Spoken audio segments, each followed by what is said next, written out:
আজকের দিনটা হলো 8ই ফেব্রুয়ারি, আমার বার্থডে। আর আমার বার্থডেতে আমাকে সারপ্রাইজ দিতে এসেছিলো আমার সখী তুলি। তো তারপর আমরা চলে গেছিলাম পাটুলিতে বার্থডেটা সেলিব্রেট করার জন্য। আর ওখানে গিয়ে আমরা প্রচুর প্রচুর মজা করেছি, আনপ্ল্যান, এই যে কোনো প্ল্যানই বার্থডেতে ছিল এখন না। কাবাব খাচ্ছি। তুলি, এই যে এটা হলো অলি, খেতে ব্যস্ত আছে। আর ওই যে সুকুমারদা কিনবেন মামুনি, ওভার স্মার্ট না, একদমই সত্যি ওভার স্মার্ট। কিনবে এটা? পছন্দ কত গো? না এইটা কি কি কিন্তু আজকে তোমার জন্মদিন। সুকুমারদা বলো কি? জানেই না, সুকুমারদা জানেই না। না, আজকে জন্মদিন জানতাম না বর্ণালীতে। তো এখন আমাদের চলে এসেছে ফিশ ফিঙ্গার, এত ভালো লেগেছে ফিশ ফ্রাইটা খেয়ে। এখন খাবো। দোকানটা একবার দেখিয়ে দাও। হ্যাঁ, তেঁতুল জল থেকে খেলাম। এই যে পাটুলিতে তেঁতুল জল থেকে খেলাম আমরা। এটা ভালো হবে, এটা ভালো। ওটাও ভালো ছিল, এটাও ভালো, বললো একই ফিশ। 4 পিস কেন 5 পিস দিল না?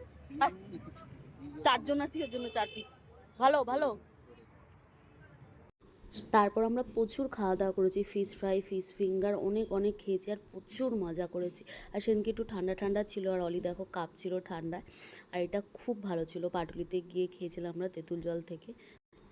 ফিশ ফ্রাইগুলো খেয়ে এত ভালো লেগেছে যে তারপরে এই বাটার নানের কম্বোটা নিলাম। সত্যি বলছি, যদি তোমরা কখনো পাটুলিতে যাও, তেঁতুল জল থেকে এই খাবারগুলো ট্রাই করো, খুব খুব ভালো লাগবে, আমি সাজেস্ট করলাম।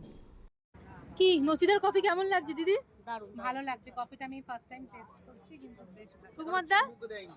সুকুমারদা খুব দারুণ লাগছে, চায়ের থেকে কফি এক্সিলেন্ট। তাহলে পাটুলিতে কে বেশি পাটুলিটা ভালো করে কে চিনলো বলো? তোমরা না আমি? এটা কিন্তু সত্যি। আমি খেয়েছি, হ্যাঁ বলো। মানে আগে খেয়েছি, কিন্তু কফি তো খাওনি। না কফি খাই। নিজের দিকে এই ফার্স্ট। ঘোরা। এটা বলে দেখি জহরি জহর চেনে না। আমরা এসে প্রতিবারই চা খাই। সেদিন আমরা পাটুলিতে মজা করতে করতে কখন 11:30 বেজে গেছে বুঝতেই পারিনি। তো হঠাৎ আমার মনে পড়লো, যেহেতু পরের দিন ওদের অ্যানিভার্সারি, অলিয়া সুকুমারদা, তো ব্লিঙ্কিট থেকে আমি একটা আইসক্রিম অর্ডার করেছিলাম ওদের সারপ্রাইজ দেবো বলে। আর এখন প্ল্যানিং এ এত কিছুই হয়। হ্যাঁ, বেশি প্ল্যানিং করলে সবকিছু হয় না। এই জীবনে প্রথম রাত 12টার সময়, রাত 12টার সময় পাটুলিতে আমরা আমরা তার জন্য কাকে থ্যাংক ইউ দেবে?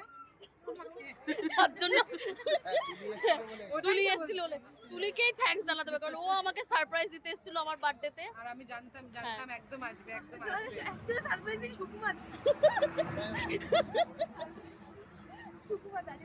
তো চলো, টাইম হয়ে গেছে, ওদের অ্যানিভার্সারি কেকটা আমরা কেটে নিই। এই চলে যাবে। এটা শুধু লাভ ছিল, সেটা আবার আমার বার্থডের কেকটা তুলে নিয়ে এই যে আর্টিস্ট আর্টিস্ট এটা করেছে। পুলিশ এই যে, আর্টিস্ট হ্যাঁ, আমাদের। এই হবে হবে করছে। কে বলছে? আরে পুরো 12টা বাজবে, তারপর তো 9 ফেব্রুয়ারি হবে নাকি? তারপরে তোকে কি বলে রাখবো লাস্ট বার happy birthday. Happy birthday, happy birthday. বলো বলো বলো। এখন বাজে 11:59, লাস্ট বার বলতে হ্যাপি বার্থডে। আর এটা ছিল রেড ভেলভেট আইসক্রিম কেক, যেটা পেয়ে ওরা খুব খুশি, মানে এই সারপ্রাইজটা পেয়ে। আর দেখো, শুনে না ওদের মুখে ওরা কি বলছে। কি বলতে চাইছো অলি? থ্যাংক ইউ আমাদেরকে এত সুন্দর একটা সারপ্রাইজ দেওয়ার জন্য।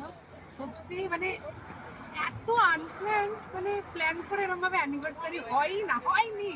লাস্ট ইয়ারও বর্ণালীতে সারপ্রাইজ দিয়েছিল, এবারেও দিল। থ্যাংক ইউ রিয়েলি, এটা তো ভীষণ টেস্টি। Thank you.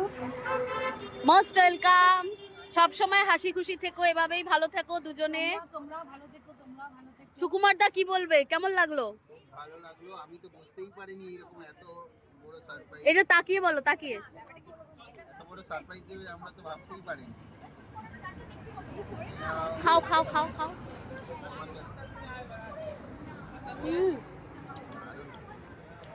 আমি ধরছি এটা। ওকে আইসক্রিম খাওয়ালাম শেষ পাতে। আমাকে দাও, ধরুন।